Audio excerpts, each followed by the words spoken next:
गर्मी में दो बेटे वर्सेस दो सास की पसंद वाली बहू का पहनावा। चांदपुर गांव में शहर के दो भाई यश और राज अपने दोस्त नवीन की बहन की शादी में आए थे। गर्मी इतनी भीषण थी कि दोनों भाई से गर्मी बर्दाश्त ही नहीं हो रही थी। बाप रे, रात के समय भी गांव में इतनी गर्मी हो रही है कि पसीना आ रहा है। मैंने तो सुना था रात को गांव में बहुत ठंडक ज्यादा होती है। हाँ भाई, मुझे भी ऐसा लगा था, लेकिन पसीने से शर्ट भीग गई है, हवा भी नहीं लग रही है। लोग पंखे के सामने खड़े हुए हैं।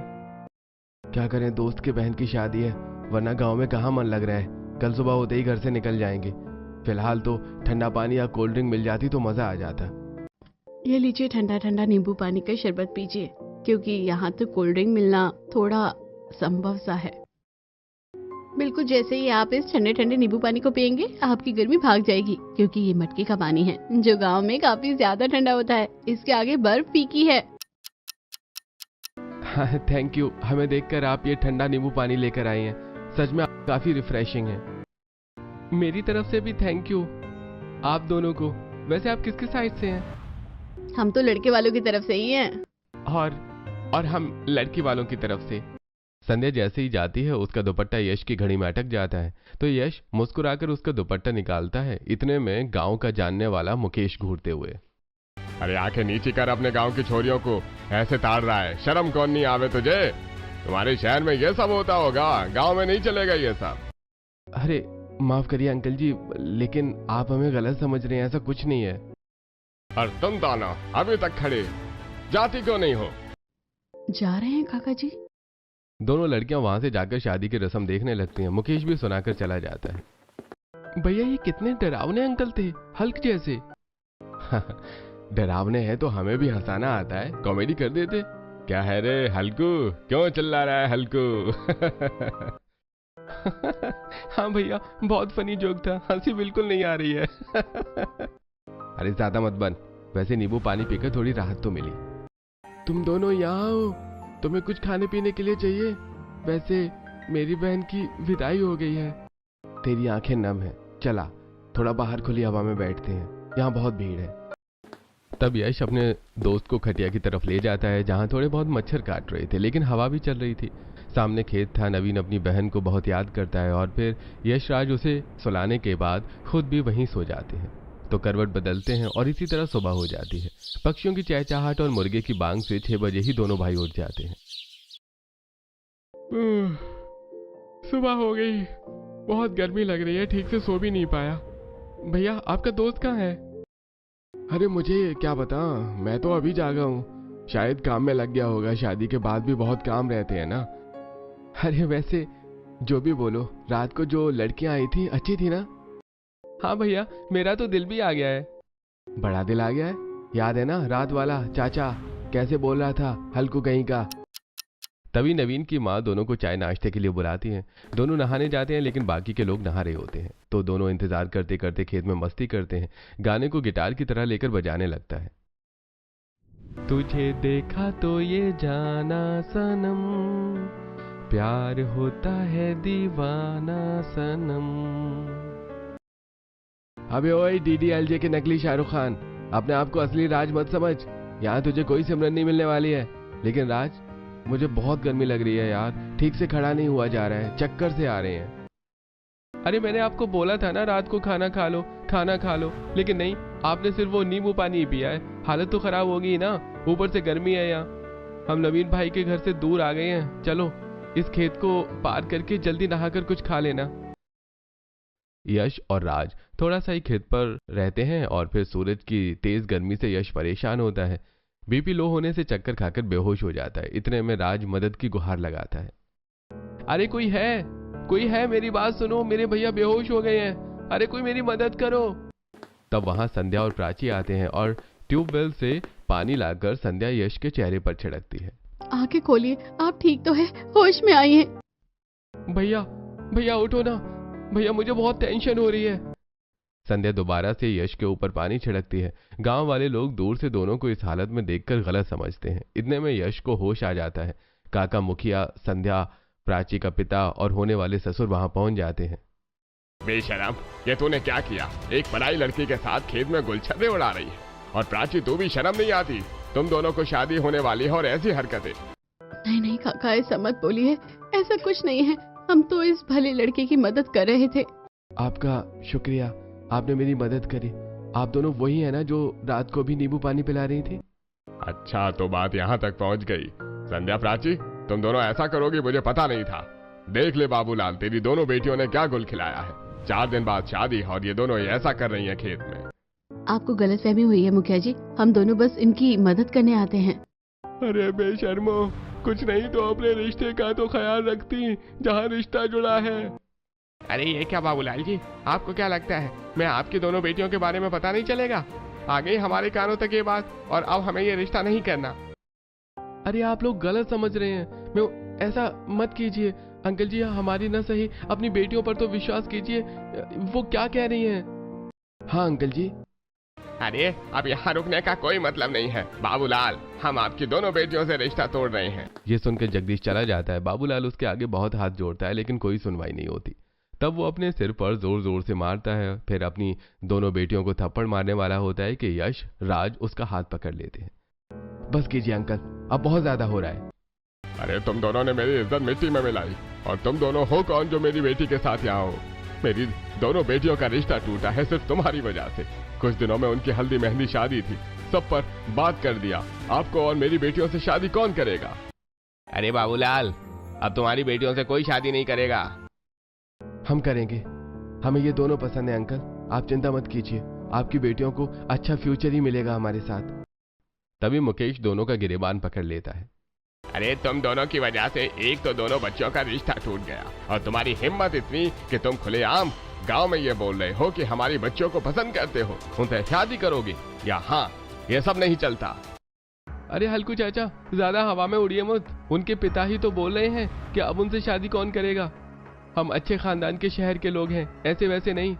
अंकल आप बताइए, आप अपनी दोनों बेटियों का हाथ हमारे हाथ में देना चाहते हैं? वो हमेशा सुखी रहेंगी। हाँ अंकल, अगर आपको यकीन नहीं है तो आप हमारे घर भी चल लेना। बाबूलाल हाँ कर दे इस रिश्ते के लिए, क्योंकि वैसे भी तेरी लड़कियों से कोई शादी नहीं करने वाला। हाँ ठीक है, मुझे मंजूर है। अपनी बेटियों के लिए ये रिश्ता, तुम दोनों को गांव के मंदिर में ही मेरी बेटियों से शादी करनी होगी। हाँ ठीक है, हम तैयार हैं। फिर गांव के सभी लोग उन दोनों लड़कों की शादी संध्या और प्राची से कर देते हैं। शादी होने के बाद गांव वाले उन्हें विदा दे देते हैं। तब यश अपने पिता हरीश को फोन करता है। अरे यश, राज, तुम दोनों घर कब आ रहे हो? तब से तुम्हारी माँ तुम्हारी राह देख रही है। पिताजी, हम शाम तक घर पहुंच जाएंगे, लेकिन एक बहुत बड़ी गड़बड़ हो गई है।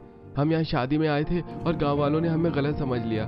मजबूरी में हमें यहाँ की लड़कियों से शादी करनी पड़ी। लेकिन लड़कियां बहुत अच्छे स्वभाव की हैं, संस्कारी हैं, हमें पसंद भी हैं। लेकिन माँ नहीं मानेंगी क्योंकि वो दोनों गांव की हैं। अब आप ही संभाल सकते हो। हाँ पापा, अब ये मैटर आपको ही संभालना होगा। अरे तुम चिंता मत करो, तुम्हारे साथ हरीश राठौर है। तुम घर आओ, मैं अपनी बहुओं की राह देख रहा हूँ। फोन कट जाता है। दोनों लड़कियों की आंखों में आंसू होते हैं। वो कार के अंदर बैठे होते हैं। उसी वक्त हमें जो फैसला सही लगा हमने कह दिया। तुम दोनों राजी हो ना हमसे शादी करने में? चिंता मत करो, तुम्हें किसी चीज की कमी नहीं होने देंगे। हमें भी आप पसंद है, लेकिन जिस तरीके से सब कुछ हुआ उसमें पिताजी की इज्जत पर बात बनाई है, इसके लिए बहुत बुरा लग रहा है। हाँ, क्योंकि गांव में इस चीज के लिए बहुत टॉर्चर किया जाता है। हरी चिंता मत करो, कुछ दिनों बाद तुम अपने घर मिलने आ जाना। दोनों भाई दोनों बहनों को सहानुभूति देते हैं। शाम तक दोनों भाई घर पहुंच जाते हैं। जैसे ही दरवाजे पर अनीता अपने दोनों बेटों को वरमाला और उनकी पत्नी के साथ देखती है तो उसका गुस्सा 7वें आसमान पर पहुंच जाता है। ये सब क्या है यश और राज? तुम दोनों गांव में शादी के लिए गए थे या शादी करने गए थे? और तुम मुस्कुरा कर क्या खड़े हो? तुम्हारे दोनों बेटों ने मेडल वाला काम किया है क्या? मैं शादी को नहीं मानती हूँ। कौन है ये लड़कियाँ? कहाँ की हैं? स्टैंडर्ड की है कि नहीं? मैं क्यों अपनाऊं? देखो, तुम बात को बड़ा कर रही हो, एक बार बच्चों की भी आवाज सुन लो। माँ, परिस्थितियां ऐसी हो गई थी कि हमें शादी करनी ही पड़ी। हाँ माँ, आपको शिकायत का मौका नहीं देंगी ये। अनीता, गुस्सा थूक दो, अब बच्चों की शादी हो चुकी है। तुम अपनाओगी नहीं तो समाज बातें बनाएगा, और जो भी बातें बच्चे मुझे पहले ही बता चुके हैं, जिसमें हम कुछ नहीं कर सकते। मतलब आपने इनका साथ दिया, मेरे बेटे अपनी पसंद की बहू ले आए, तो मैं फिर जिंदा क्यों हूँ? मेरे तो सारे अरमान चकनाचूर कर दिए इन दोनों ने। माँ जी, भगवान के लिए ऐसी बातें मत कीजिए, हमें एक मौका दे दीजिए, हम आपका पूरा घर अच्छे से संभाल लेंगे। हाँ माँ जी। पता नहीं वो कौन सा मनुष्य दिन था जब तू उन दोनों ने इन दोनों को देखा और पसंद कर लिया। मैंने तो सोचा था कि पढ़ी लिखी अमीर बहू लेकर आऊंगी, लेकिन तुम तो गंवार घूंघट वाली गांव की ले आए। मम्मी पापा सही कह रहे हैं, अब तो शादी हो चुकी है दोनों भैया की। अनीता, अपनी बहू का गृह प्रवेश कर दो। मुझे इनका कोई गृह प्रवेश नहीं करना। सलोनी तू कर दे। जब सलोनी अपनी दोनों भाभियों की आरती करके चावल का कलश गिरवाती है और दोनों का गृह प्रवेश करती है। भाभी, इस प्यारे से ससुराल में आपका स्वागत है। इतनी गर्मी हो रही है, आपको घूंघट में गर्मी नहीं लग रही? और आपकी साड़ी भी तो मोटी है। अब इतनी गर्मी तो सही है, लेकिन क्या कर सकते हैं, घूंघट भी तो परंपरा होती है ना, जिसे हम तोड़ नहीं सकते। चिंता मत करो, यहाँ तो एसी लगा हुआ है, गर्मी भी नहीं लगेगी। फिर उस दिन बाहर से खाना आता है जिसे खाकर सब सो जाते हैं।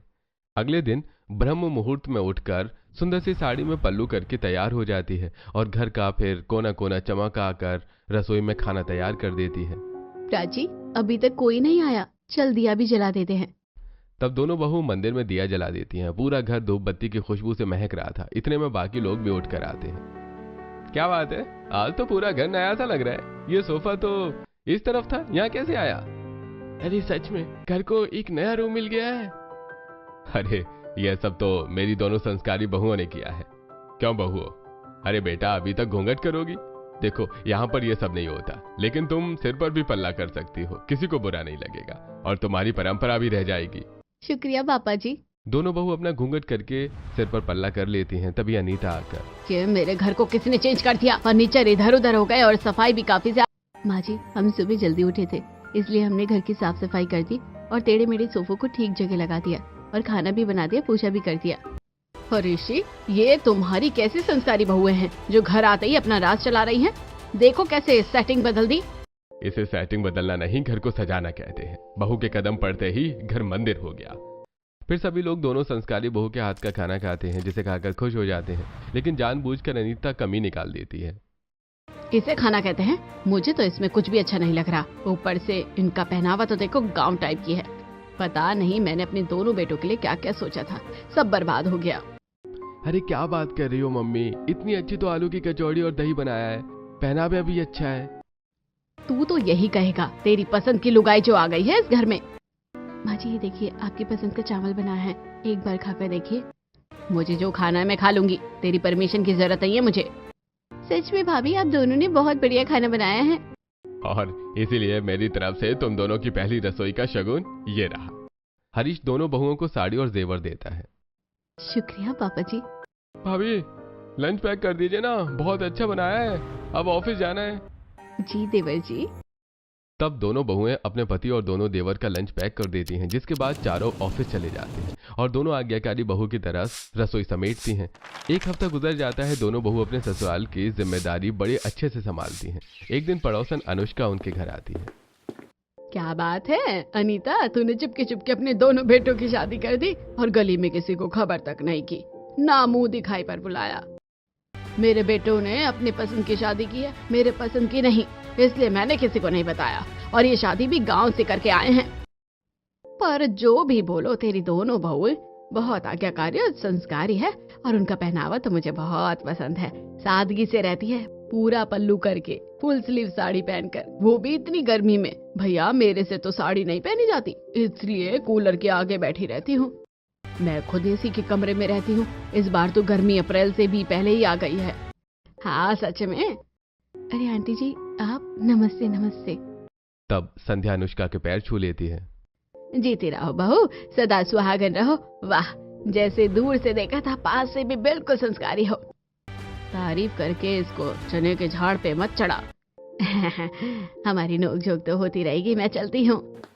ये कहकर अनुष्का चली जाती है। 2 महीने गुजर जाते हैं। दोनों बहू भरी गर्मी में भी फुल स्लीव ब्लाउज और साड़ी पहनकर खाना बनाती थी। ये देखकर घर वाले भी हैरान थे।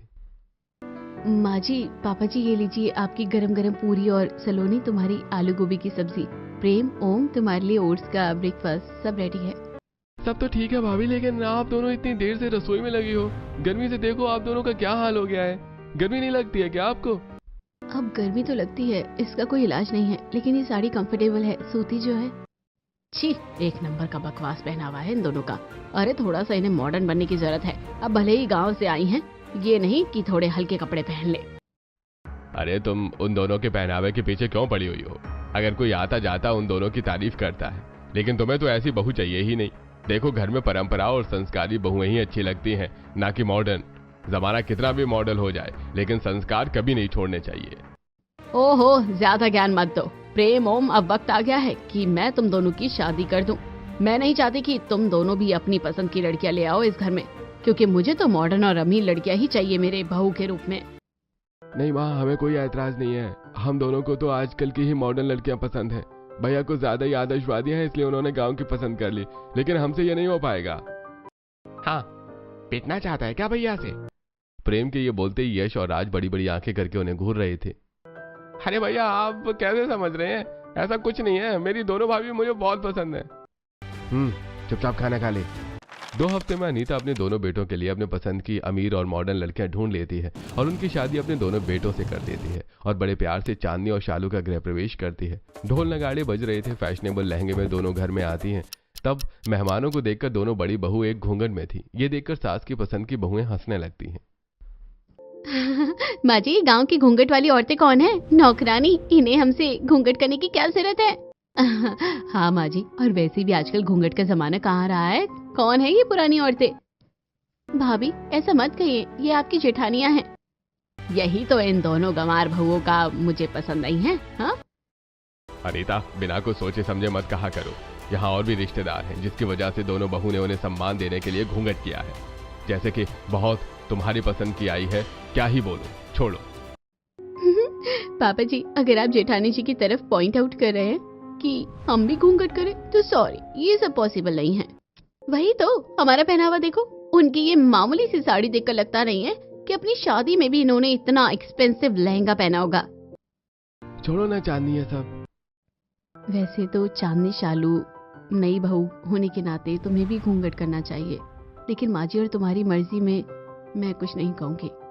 ओ प्लीज जेठानी जी। ओह माय गॉड, तुम दोनों बहुत थक गई होंगी, जाके आराम करो। अपना भारी भरकम लहंगा चेंज कर लो, कल तुम्हारी पहली रसोई भी तो है। ऑफ कोर्स माँ जी। इसके बाद सब अपने कमरे में जाकर सो जाते हैं। अगले दिन दोनों मॉडर्न बहू देर तक सोई रहती हैं, जबकि बेटे की पसंद की संस्कारी बहुएं रसोई में सारा खाना तैयार कर देती हैं। फिर दोनों मॉडर्न फैशनेबल साड़ी पहनकर इतराते हुए आती हैं। मम्मी जी, मेरा तो कल शादी की वजह से सिर घूम रहा है। पहली रसोई का खाना मैं नहीं बना पाऊंगी, ऊपर से गर्मी इतनी है। हाँ माँ जी, मेरे बस की बात नहीं है। I am to tired.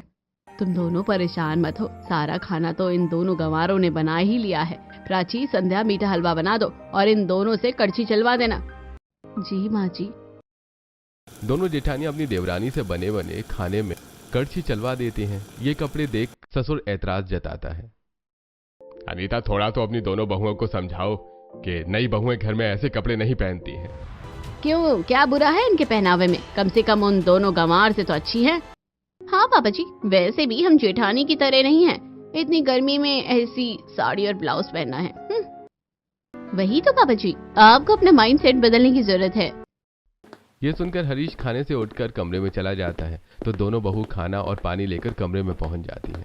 पापा जी, किसी और की नाराजगी अन पर मत निकालिए, खाना खा लीजिए, वरना आपकी तबीयत खराब हो जाएगी। इसलिए आपके लिए सत्तू बना कर लाई हूँ। खाना खाने के बाद आप इसे पी लेना। पानी भी यही है। सच में मेरी बीवी को फिक्र होनी चाहिए थी, लेकिन वो नहीं आई। तुम आई हो, क्योंकि तुम दोनों मेरे बेटे की पसंद की हो। तब हरीश खाना खाता है।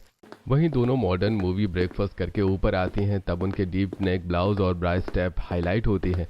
हरीश अपने कमरे से निकलता है और मुंह फेर कर कहता है, बहू, अपने ही घर में मैं ऐसे नहीं घूम सकता। तुम दोनों मेरे बेटे की बहू हो, थोड़ा पहनावे को अच्छा करो। ये सब ठीक नहीं है, ऐसे कपड़े भी मत पहनो जो दिखें। उप्स, मोमेंट पापा जी, अभी नीचे आपको टेबल पर कहा था ना कि आपको अपनी सोच बदलने की जरूरत है। बहू, सभ्य में रहना सीखो, वरना बड़ी बहू से पूछ लो। हरीश फौरन ये बात अनीता के पास जाकर कहता है। अनीता जोर से हंसती है। हाँ, और इससे मुंह तोड़ने की आपको कोई जरूरत नहीं है। आजकल ये सब चीजें कहाँ छिपी हैं? मुझे नहीं लगता मेरी बहू ने कुछ गलत किया है। वो अपनी जगह सही है और मैं उनके साथ हूँ। इस बात पर उनके पहनावे में कोई परेशानी नहीं है। सारी दिक्कत आपको है, क्योंकि वो आपकी संस्कारी पल्लू वाली बहू इस घर में रहती है। आप सोच रहे हैं मेरी दोनों बहू को भी ऐसा बना देंगे? ऐसा कुछ नहीं होगा। आखिर हमारी भी दूसरों के सामने कोई स्टैंडर्ड वाली कोई क्लास है। मुझे तुमसे कोई उम्मीद नहीं करनी चाहिए थी, लेकिन एक दिन तुम्हारी आंखें खुलेंगी जब तुम अपनी ही मॉडर्न बहुओं को ऐसे पहनावे के लिए टोकोगी। और मैं ऐसा क्यों कह रहा था ये भी तुम्हें जल्दी समझ आ जाएगा। इतना कहकर हरीश चला जाता है। वक्त गुजरता है। इस तरह दोनों सास ससुर में दो संस्कारी और दो मॉडर्न बहुओं को लेकर अक्सर बहस होती रहती थी। दोनों संस्कारी बहुएं ही लड़ाई शांत करवाती थी। संध्या और प्राची ही हर रोज जल्दी उठकर घर का सारा काम करती हैं और गर्मी में तरह तरह के व्यंजन बनाकर अपने घर वालों को खिलाती हैं। जबकि दोनों मॉडर्न बहुएं अपने एक कमरे में रहती थी तो कभी बाहर से एक्सपेंसिव कोल्ड ड्रिंक मंगवाती थी। अभी दोनों खुद जाती थी। दोनों का मेकअप करना और रिवील कपड़े पहनना बंद ही नहीं होता था। एक दिन हरीश अपने दोस्त की बेटी की शादी में अपने घर वालों को ले गया। हरीश के समझाने पर भी दोनों मॉडर्न बहुओं का हाफ शोल्डर गाउन में आ जाती हैं, जहां सब लोग बातें बना रहे होते हैं। बाप रे बाप, जरा इन दोनों हीरोइनों को देखो, घर की छोटी बहू होकर कैसे कपड़े पहनती है, और एक तरफ उनकी जेठानियां हैं जो इतनी सुंदर साड़ी में भी मन को भा रही हैं। अनीता, अपने परिवार की थोड़ी बहुत इज्जत करती है या नहीं? तेरी पसंद की बहुएं तो सारी इज्जत डुबो देंगी, लेकिन तेरी पसंद से ज्यादा मुझे तेरे दोनों बेटों की पसंद अच्छी लगी। बहुत संस्कारी है। कोई संस्कारी नहीं है, सब ढोंग है, दिखावा है। इतनी गर्मी में मेरी बहू इनकी तरह 52 गज के कपड़े में ढककर तो नहीं आएगी खुद को। सारी गर्मी क्या तेरी बहुओं को ही लगी है? अरे जरा अपनी संस्कारी बहू को देख, वरना मुझे और खुद को ही देख ले। हमने भी तो साड़ियाँ पहनी है। मुझे तेरे से कोई बात नहीं करनी। पहनावे पर सबकी अपनी अपनी मर्जी होती है। मुझे देखना, हमारी ड्रेस कितनी सुंदर लग रही है, डिजाइनर है। आइए ना हमारे साथ फोटो खिंचवाइए। सच में ताऊ जी, दोनों भैया की वाइफ बहुत अच्छी हैं और संस्कारी हैं। इतनी गर्मी में भी इतने भारी साड़ी पहन रखी है। हाँ, क्योंकि वो घर की लक्ष्मी है, मेरे दोनों बेटों की पसंद की है। लेकिन प्रेम और ओम की वाइफ बहुत रूड है। अरे उनका तो बेटा, मैं भी कुछ नहीं कर सकता। पार्टी में हरीश के कुछ दोस्त उसके बेटों की पसंद की बहू की तारीफ करते हैं, लेकिन ऑफ शोल्डर पहनने वाली बहुओं की वजह से उसे सुनना भी पड़ता है। लेकिन तब भी अनीता को अकल नहीं आती। एक दिन अनीता शालू और चांदनी को आइसक्रीम बनाने को कहती है। क्या माँ जी, इतनी गर्मी हो रखी है और आपने रसोई में भी एसी नहीं लगवाया? देखिए हमें कितना पसीना आ रहा है, हम कैसे बनाएंगे मैंगो आइसक्रीम? चिंता मत करो, मैं कल ही यहाँ पर एसी लगवा दूंगी। दीदी, हम भी गर्मी में कब से खाना बना रहे हैं, लेकिन माँ जी को हमारी तो कोई चिंता नहीं है और ना ही हमें पसंद करती है, जबकि हम घर में सब काम करते हैं। कोई बात नहीं, हमें आदत है, लेकिन मैं भी चाहती हूँ माँ जी हमें भी ऐसे ही प्यार करे। छी, इनको कितने पसीने आ रहे हैं, मुझे तो बहुत बदबू आ रही है। इसके बाद तो दोबारा नहा लेना आप दोनों जेठानी जी। इट्स सो बैड स्मेल, मुझसे बर्दाश्त नहीं हो रही है। आप इन दोनों को ही बोल दो, हम अपने एसी वाले रूम में जा रहे हैं। ठीक है, और तुम दोनों ने सुन लिया ना, मैंगो आइसक्रीम भी बना कर लाओ। तब दोनों रसोई में से चले जाते हैं और दोनों बहू एसी में बैठती हैं, रील बनाकर डांस करती हैं। लेकिन संध्या और प्राची हमेशा की तरह रसोई में पसीने में भीग भीग कर काम करती हैं। ज्यादा गर्मी होने की वजह से अब दोनों बहू घर में छोटे छोटे कपड़े पहनने लगते हैं, जिससे ससुर को शर्म आती है और अनीता उनके साथ देती है। वहीं दोनों संस्कारी बहुएं अपने सिलाई मशीन पर अनारकली सूती और प्यार सूट बनाकर पहनती हैं। वाह भाभी, आपने तो बहुत सुंदर सूट पहना है, मेरे लिए भी बना दो ना। मुझे नहीं पता था आपके अंदर सिलाई का भी टैलेंट है। अरे तुम्हें जिस तरीके का सूट चाहिए सलोनी, हमें बताओ, हम तुम्हें बना कर देंगे। 2 दिन में संध्या और प्राची मार्केट जाकर अच्छा सूती शीशे वाला कपड़ा लाकर सलोनी के लिए बढ़िया सा सूट बनाती हैं, जिसे वो घर में पहनती हैं। अरे वाह, आज तो बहुत सुंदर लग रही हो। कहाँ से ये लेकर आई है सूट, और तू कब से पहनने लग गई? तुम्हारी पसंद की बहुओं ने सलोनी के लिए सूट बनाया है। मेरी बेटी को तो सुंदर दिखना ही था। बिल्कुल सही जवाब। सलोनी, तुम भी अपनी बड़ी भाभीयों की तरह अम्मा जी बन गई। बहुत बेकार सूट है, उतार दो। हम दोनों शॉपिंग करके तुम्हारे लिए ये ड्रेस लेकर आए हैं, देखो कितनी सुंदर है। भाभी, बुरा मत मानिएगा, आपने जो घर में कपड़े पहन रखे हैं ना, ये बिल्कुल एप्रोप्रिएट नहीं है। और आप जो मेरे लिए ड्रेस लेकर आई हैं, वो तो और भी ज्यादा बकवास है। मैं इतने छोटे कपड़े नहीं पहनती जिसमें मुझे खुद अनकंफर्टेबल होकर दूसरों को भी अनकंफर्टेबल करना पड़े। हाँ, ये चीजें लाइन उन दोनों गंवार भाभीयों की होगी जरूर। व्हाटएवर। देख ले ओम, तुम दोनों की बीवियों ने घर में क्या आतंक मचा रखा है। ये सही है, अब तो पड़ोस के लोग भी मुझे क्या कह कर जाते हैं। मैं बात करता हूँ पापा।